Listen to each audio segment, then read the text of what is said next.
31 இந்த வருடத்தின் முதல் மாதத்தின் கடைசி நாள்.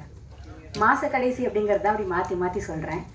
மாச கடைசி அப்படிங்கிறது ஒரு சராசரி மனுஷனுக்கு, ஒரு குடும்பஸ்தனுக்கு எவ்வளோ பெரிய ப்ரெஷர், எப்படிப்பட்ட மென்டல் டார்ச்சர், அது என்ன மாதிரியான மன உளைச்சல் அப்படிங்கிறது நம்ம எல்லாருக்குமே தெரியும். ஆனால் இன்னைக்கு அதே மாச கடைசி இந்த 31ஆம் தேதி நம்ம குடும்பஸ்தனுக்கும், குடும்பத்தினுடைய குடும்பத்தார்களுக்கும், சார்ந்த குடும்பத்தார்களுக்கும் மிகச்சிறந்த மகிழ்ச்சியை கொடுத்துருக்கு. அவங்க மன நிறைவோடையும் மகிழ்ச்சியோடையும் மனசு முழுக்க நன்றியோடையும் இங்கே வந்திருக்காங்க. அவங்க எல்லாரையும் நாம் இங்கே கூப்பிட்டுருவோம். இந்த மேடை உங்களுக்கான, அதாவது இந்த குடும்பஸ்தன் திரைப்படத்தை மிகப்பெரிய வெற்றியாக்கிய பத்திரிகை மற்றும் ஊடக நண்பர்களுக்கும் மக்களுக்கும் நன்றி சொல்றதுக்கான ஒரு மேடை. இப்போ குடும்பஸ்தன் திரைப்படத்தை சேர்ந்த அந்த திரைப்படத்துக்காக உழைத்த நடிகர்கள் மற்றும் தொழில்நுட்ப கலைஞர்களை மேடைக்கு அழைச்சிடலாம். சினிமாட்டோகிராஃபர் சுஜித் என் சுப்பிரமணியம்,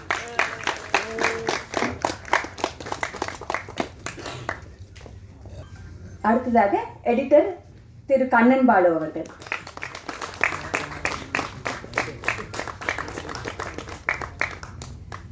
அடுத்ததா மியூசிக் டைரக்டர் திரு வைசாக் அவர்களை மேடைக்கு வருமாறு அழைக்கிறேன்.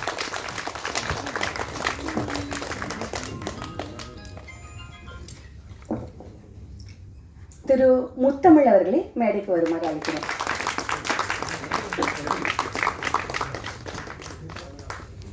அடுத்ததாக நிவேதிதா அவர்கள் மேடைக்கு வருமாறு அழைக்கிறேன்.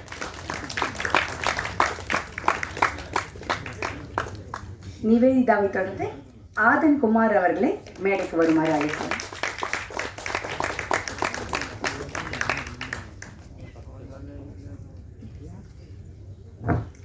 இப்போ மேடைக்கு நம்ம கூப்பிட போறவங்க படத்துல ஹீரோட அம்மாவா கலக்குன குடசுநாடு கனகம் அவர்கள்.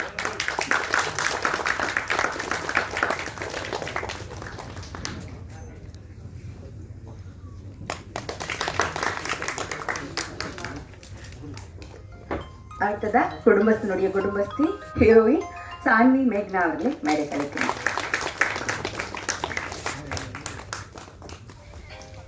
இயக்குனர் மற்றும் நடிகர் திரு பாலாஜி சக்திவேல் அவர்களை மேடைக்கு வருமாறு அழைக்கிறேன்.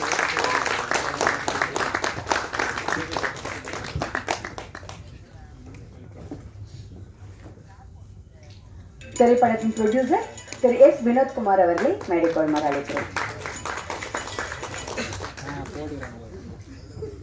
அடுத்ததா writer Prasanna Balachandran.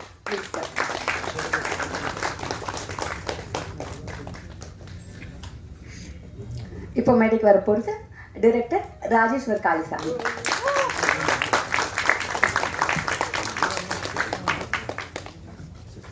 S, last but not least நம்ம ஹீரோ, ஹேட்ரிக் ஹீரோ மணிகண்டன் அவர்கள்.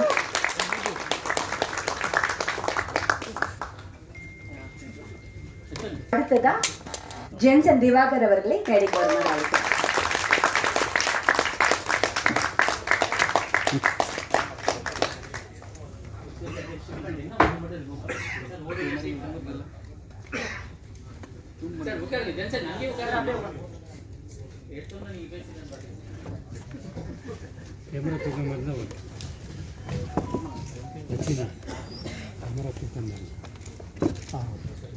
இப்போ திரைப்படங்கள் ரிலீஸ் ஆகுது, அதுக்கப்புறம் ஒரு வாரத்தில் சக்ஸஸ் மீட் வைக்கிறது அப்படின்றது ஒரு சம்பிரதாயம் ஆயிடுச்சு. ஆனால் இந்த சக்ஸஸ் மீட் அப்படிங்கிறது சம்பிரதாயமான சக்ஸஸ் மீட் கிடையாது.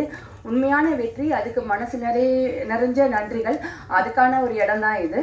ஏன்னா முதல் வாரம் இருந்த தியேட்டர்ஸை விட 2வது வாரம் கம்மியாகும்னு நம்ம கேள்விப்பட்டிருக்கோம், நல்ல படங்களாக இருந்தாலுமே கூட. ஆனால் 2வது வாரம் தியேட்டர்ஸ் அதிகம் ஆகும்போது அந்த படம் எவ்வளோ பெரிய வெற்றி அப்படின்றது கண்டிப்பாக எல்லாருக்கும் புரிஞ்சிருக்கும். கிட்டத்தட்ட 50 தியேட்டர்ஸ், 50 ஸ்க்ரீன்ஸ் அதிகம் பண்ணியிருக்காங்க. ஸோ இந்த மகிழ்ச்சியை வெளிப்படுத்துறதுக்காக நம்ம முதல்ல கூப்பிட போகிறது குடசுநாடு கனகம் அவர்களே. ബഹുമാനപ്പെട്ട അധ്യക്ഷ, ആദരണീയരായ ഞങ്ങളെ കലാകാരെ പ്രാപ്തമാക്കി സിനിമയിലേക്ക് നല്ല രീതിയിൽ പ്രസന്റ് ചെയ്യാൻ ഞങ്ങൾക്ക് കഴിവ് പകർന്നു തരുന്ന സംവിധായകന്മാര്, ഞങ്ങളുടെ ഈ സിനിമയിലെ കുടുംബസ്ഥൻ എന്ന സിനിമയിലെ സംവിധായകൻ രാജേഷ്, പ്രസന്ന എന്നെ തേടി മലയാളത്തിലെത്തി. ഒരമ്മ വേണം. അവിടെ വന്ന് എന്നെ കണ്ടപ്പോൾ എൻ്റെ കഥാപാത്രം ആപ്റ്റാകുന്നു തോന്നുന്നു എന്ന് പറഞ്ഞപ്പോൾ തന്നെ എനിക്ക് ഒരിഷ്ടം തോന്നി.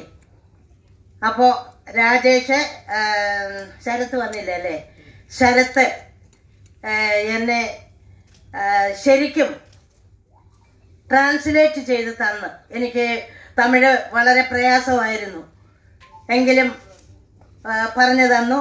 ഒരുവിധം പറഞ്ഞു എന്നാണ് എനിക്ക് തോന്നുന്നത്. പിന്നെ ഞങ്ങളുടെ ഒരു സിനിമയ്ക്ക് കഥാകൃത്ത് മെയിൻ ആളാണ്. കാരണം തൂലികത്തുമ്പിലൂടെ എഴുതി വെക്കുന്ന നല്ല കഥ, നല്ല കഥാപാത്രങ്ങൾ ഉണ്ടെങ്കിൽ മാത്രമേ ഒരു സംവിധായകന് അതിന് ജീവൻ പകർന്നു കൊടുക്കാൻ പറ്റൂ ആർട്ടിസ്റ്റുകൾക്ക്. അതുപോലെ തന്നെ കുറെ ആർട്ടിസ്റ്റുകളുടെ ഹാർഡ് വർക്ക്, കഠിനാധ്വാനം കൊണ്ടാണ് ഒരു സിനിമ തിയേറ്ററിൽ എത്തുന്നത്. ടെക്നിക്കൽ സ്റ്റാഫുകളുടെയും അതിൻ്റെ ഫുഡ് പ്രൊഡക്ഷൻ മുതൽ ഡ്രൈവേഴ്സ്, പിന്നെ പ്രൊഡ്യൂസർ ഇല്ലെങ്കിൽ ഇതൊന്നും നടക്കത്തില്ല. കാരണം സാമ്പത്തികമുണ്ടാകണം, ഇല്ലെങ്കിൽ പാതി വഴിക്ക് നിന്നു പോകും. ഒരു കലാകാരനോ കലാകാരിക്കോ അഭി എന്നാൽ മുന്നോട്ട് എന്ന സംസ്കൃത പദമാണ്. മുന്നോട്ട് നയിക്കുക എന്നാണ് അഭിനയം എന്ന വാക്കിന്റെ അർത്ഥം. എനിക്ക് കിട്ടിയ അറിവാണ്, അതിലും നല്ല അറിവുകളുണ്ടാകാം. അപ്പോൾ നാം ഒരു അഭിനേത്രിയോ അഭിനേതാവിനെയോ സംബന്ധിച്ചിടത്തോളം എവിടെ വരെ പോകും? Between the audience and actors only. ഓഡിയൻസിന്റെ മനസ്സിലും കണ്ണിലും വരെയാണ് ഞങ്ങളുടെ യാത്ര. ആർട്ടിസ്റ്റുകളുടെ അവരാണ് തീരുമാനിക്കുന്നത്. അവരുടെ പ്രതികരണമാണ് നമ്മുടെ അവാർഡ്, ഓഡിയൻസിന്റെ. അപ്പോ എനിക്ക് എൻ്റെ സഹപ്രവർത്തകര് നിവേദിത, മണികണ്ഠൻ, മമ്മി എന്നാണ് എന്നെ വിളിക്കുന്നത്. അപ്പോൾ നമ്മുടെ എല്ലാവരുടെയും കൂടെ കൂട്ടായ്മയ്ക്ക് ഒരു പടം ഇത്രയും വേഗം ഇറങ്ങാൻ സാധിച്ചതിൽ കടവുളെ നന്ദി. എല്ലാവർക്കും സ്നേഹാദരങ്ങളോടെ എൻ്റെ നന്ദി.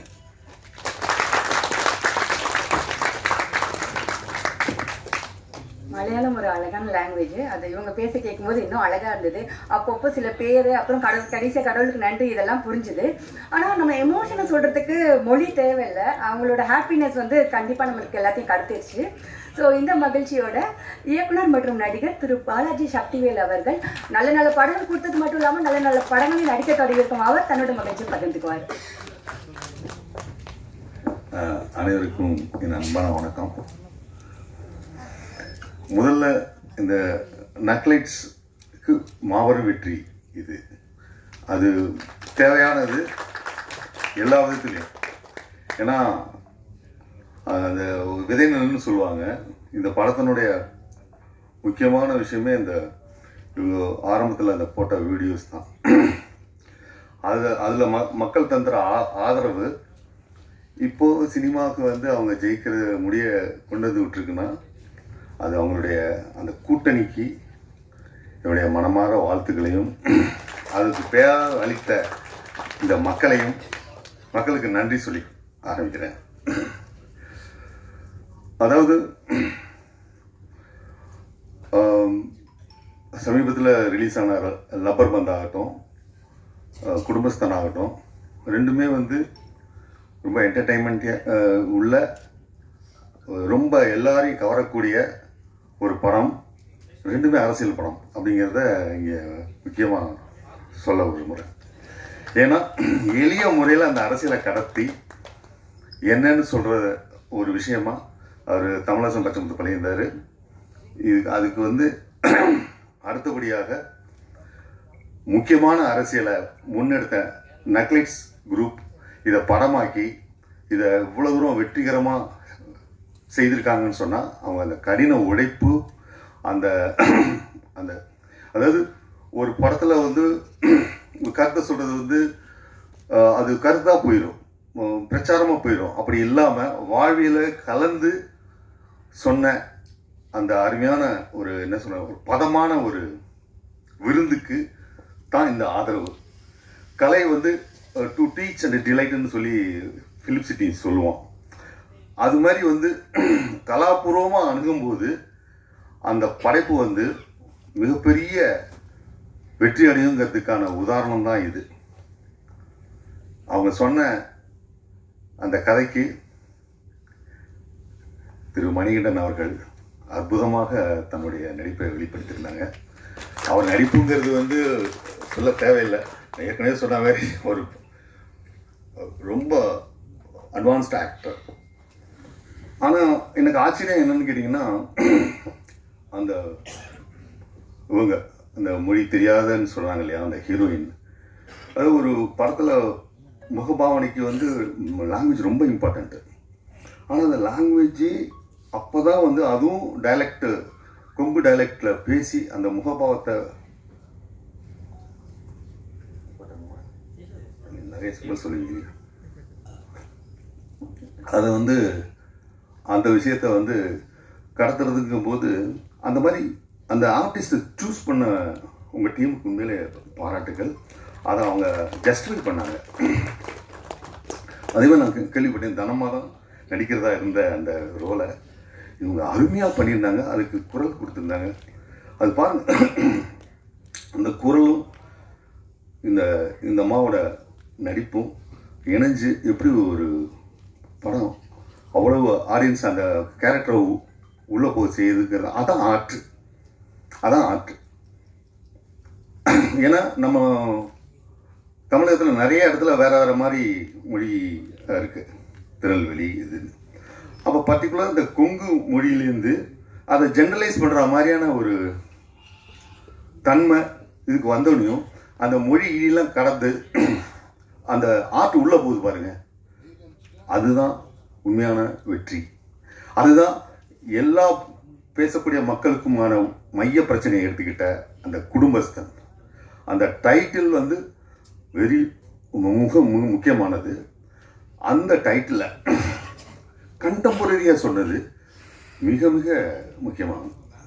அதுதான் வந்து இந்த படத்தினுடைய அந்த கண்டெம்பரரியான பாலிடிக்ஸு, கண்டெம்பரரியான அந்த வாழ்வியலை சொன்ன இந்த அத்தனை பேருக்கும் அதை எழுதின பிரசன்ன பாலச்சந்திரன் அவர்களுக்கும் என்னுடைய நெஞ்சார்ந்த நன்றியை தெரிவிச்சுக்கிறேன். அதுபோல் இந்த படத்தில் மிக முக்கியமாக அந்த கொங்கு பாஷையை பேசி அந்த சுந்தரராஜன் சாருடைய அந்த நாம் பல படங்களில் பார்த்துருப்போம். ஆனால் அதை தாண்டி இந்த கேரக்டராக அவங்க அப்பாவா வாழ்ந்த ஒரு எஃபெக்டை கொடுக்கறதுக்கு காரணம் அந்த ஸ்டேஜிங். ராஜேஸ்வரன் காளிசாமி அதை வந்து ரொம்ப குறிப்பிட்டு சொல்லணும். இது ரொம்ப அதேமாரி ஜென்சன் திவாகர்லாம் நடிப்பார் அப்படிங்கிறது வந்து எல்லாத்துக்குமே மேண்டேட்ரி. அது இப்போ லப்பர் பந்துலேருந்து பார்த்தீங்கன்னா, நான் அவருடைய எல்லா நக்லெட்ஸு, அவர் மஞ்சள் நோட்டீஸ்னு இடையில ஒன்று பண்ணார், அந்த வீடியோலாம் நான் பார்த்துருக்கேன். அவர் ஒரு எஃபர்ட்லெஸ் ஆக்டர். இந்த டீமே வந்து ரொம்ப எஃபர்ட்லெஸ்ஸான ஆக்டிங் கொடுக்குறாங்க அந்த நக்லைட்ஸ் டீம். அதுதான் ரொம்ப ரொம்ப முக்கியமான ஒரு விஷயம். அந்த அந்த கொங்கு பூமியிலேருந்து பிறந்து வெறும் என்டர்டெயின்மெண்ட்டும் மட்டும் பண்ணலை, பொலிட்டிக்கலாகவும் ரொம்ப ஸ்ட்ராங்காக இருக்கிறதுக்கு காரணம் பிரசன்னா தான், பாலச்சந்திரன் தான். ஏன்னா நான் பல பேட்டிகளை நான் பார்த்துருக்கேன். ராஜேஸ்வரன் காளிசாமி அவர் எங்கள் வீட்டில் புக்கு படிக்கவே சொல்ல மாட்டாங்க. ஆனால் அவர் வீட்டில் போனால் புக்காக தான் இருக்கும் அப்படின்னு சொன்ன அந்த இது, அதை வந்து இவங்களுக்கு வந்து கடத்தினது, அதை சிம்பிளிஃபை ஆர்ட்டாக மாற்றி அவங்க கொடுத்தது. இதை அந்த ஒருத்தர் தயாரிப்பாளர் அவங்க ஃப்ரெண்டாகவே இருந்தாலும் இது உடனே தயாரிக்கலை. அவர் ஏற்கனவே 2 படம் பண்ணியிருக்காரு நினைக்கிறேன். சினிமாக்காரர் யார், இதுதான் ஃபர்ஸ்ட் ஃபிலிம். அவரை வந்து தயார் பண்ணி பண்ணது, இன்வெஸ்ட் பண்ண வச்சது, எப்பயோ சொன்ன கதைக்கு அப்படின்னு சொல்லி நான் பேட்டியில் பார்த்தேன். அது பண்ணது ரொம்ப சிறப்பான ஒரு விஷயம். ஏன்னா அவங்க வந்து வெறும் இந்த கருத்தை சொல்ல போகிறேன் அப்படின்ட்டு சொல்லலை, ஒரு படமாக்கி அவங்க ஒரு கதையாக சொல்லியிருக்காங்க. அது ரொம்ப இம்பார்ட்டண்ட்டு. இதில் நான் பேட்டியில் பார்த்துருக்கேன், அதில் வச்சு சொல்கிறேன். திரு மணிகண்டன் அவர்களுடைய பாட்டு ரொம்ப முக்கியமானது. அவர் வந்து வெறும் நடிச்சுட்டு மட்டும் போகல. ஏன்னா நான் என் டப்பிங்கில் கூட பார்த்துருக்கேன். அவ்வளோ இன்வால்மெண்ட்டோட எல்லாமே அவருக்கு வந்து மக்களுக்கு கொண்டு போய் சேர்க்கணும் அப்படிங்கிறது தான் ரொம்ப இம்பார்ட்டண்ட்டு. இப்போ படித்தவன் அந்த கருத்தை ஏற்றுக்குவான், ஆனால் வெகுஜனம் ஏற்றுக்கிற மாதிரி. யதார்த்தவாதி வெகுஜன விரோதின்னு ஒரு பழமொழி கூட சொல்லுவாங்க. அதை வெகுஜனத்துக்கு கூட கடத்துறதுங்கிறது இருக்கு இல்லைங்களா, அதுக்கு இந்த ஆர்டிஸ்டோட ஒத்துழைப்பா அனைத்தும் தேவை. அதுதான் அவருடைய சிறப்பான ஒரு விஷயம், அந்த கதையை அணுகிறது. அவர் பேட்டியில் நான் பார்த்துருக்கேன், குட் நைட்டுக்கு முன்னாடி இந்த கதை சொல்லிட்டாங்க. ஆனால் அதில் இந்த ப்ராசஸ் நடந்து அதை வந்து மனசில் வச்சுட்டு அதை வந்து இவர் நினச்சிருந்தா 2 படம் போய் அப்படி தவிர்த்துருங்க. ஆனால் அந்த அந்த இது இருக்கீங்க, அந்த குணம் இருக்கீங்க, அந்த குணம் வந்து ரொம்ப இம்பார்ட்டண்ட்டுங்க. மணிகண்டன் கொடுத்த வாக்கை காப்பாற்றுறதுங்கிறது வந்து என்னால் ரொம்ப அரிது. அது ரொம்ப சிறப்பான நீங்கள் செஞ்சுருக்கீங்க. முக்கியமாக அந்த இடத்துல இந்த ஃப்ரெண்டு இதெல்லாம் நியூ ஃபேஸ். அதே மாதிரி என்னை அடித்தவர் இவர் கேரக்டர். அந்த இவங்க சோமசுந்தரத்தினுடைய ஒய்ஃபாக நடித்தவங்க, நீங்களே பிரமாதமான அது எப்படி அப்படி பண்ணாங்க அப்படிங்கிறதே ரொம்ப பிரமாதமாக இருந்துச்சுங்க. குரு சோமசுந்தரம் உங்களுக்கு சொல்ல தேவையில்லை, அவர் நல்லா நடிப்பார் அப்படிங்கிறது. அவருக்கு 2 படம் வந்திருக்கு இந்த டயத்தில். அது 2த்துக்கும் பாராட்டு வாங்கியிருக்காரு. அது பிரத்யேகமாக சொல்ல தேவையில்லை, அந்த அளவுக்கு அவர் வந்து இன்வால்வ் பண்ணியிருக்காரு. எனக்கு வந்து இப்போ மணிகண்டன் பேட்டியில் சொன்னார், குருனாவும் நானும் சேர்ந்து நடிக்கணும் அப்படின்னு காத்துக்கிட்டே இருந்தேன்னு சொன்னாங்க. அது வந்து பண்ணது ரொம்ப பியூட்டிஃபுல்லான ஒரு விஷயம். நான் நிறையா பேசணும்னு ரொம்ப இருக்குது, ஆனால் நிறைய பேர் பேச வேண்டியது இருக்கிறதுனால நான் பேசுகிறேன். ஒரே ஒரு விஷயத்தை மட்டும் சொல்கிறேன். இந்த படத்தில் 2 டைலாக் வரும். அதாவது அவர் சொல்லுவார், தன்மானமாக ஓங்க அடித்தோன்னே என்னை அந்த ஃப்ரெண்டு அடித்தோன்னுமே அவருக்கு கோவம் வந்து என்னை அடிச்சிட்டான் அப்படின்னு சொல்லிட்டு பண்ணுவார். அதே மாதிரி அப்பா, நீங்கள் அப்பா மாதிரி சார் அப்படின்னு அதானே அப்படின்னு சொல்லிட்டு, ஆனால் அந்த முதல்ல பார்த்தோமே டக்குன்னு மாறி மன்னிப்பு கேட்கறான்றார். இதே மனநிலையில் தான் சுந்தரராஜன் சார் அந்த சீனில் லாஸ்ட்டு செகண்ட் ஹாஃபில் வரும்போது வந்து அந்த 3 லட்சமோ என்னமோ தரேன்னு சொல்லிட்டு 1 லட்சம் தரங்கும்போது விடுன்னு அட்ஜஸ்ட் பண்ணார். 2 பேர் அப்பாவோட மனநிலையும் அதுதான். இவர் லாஸ்ட்டில் ஒன்று பேசுவார் பார்த்தீங்களா, இந்த மணிகண்டன், இந்த காசு எல்லாம் பிச்சு எடுத்துட்டா நான் வெறும் இதான் சொல்லிட்டு, இதுதான் பாலிடிக்ஸ். மார்க்ஸ் சொன்னது human relationship is decided only by economy. அதை அருமையாக வெளிப்படுத்தியிருக்காரு பாலச்சந்திரன். வாய்ப்புக்கு நன்றி.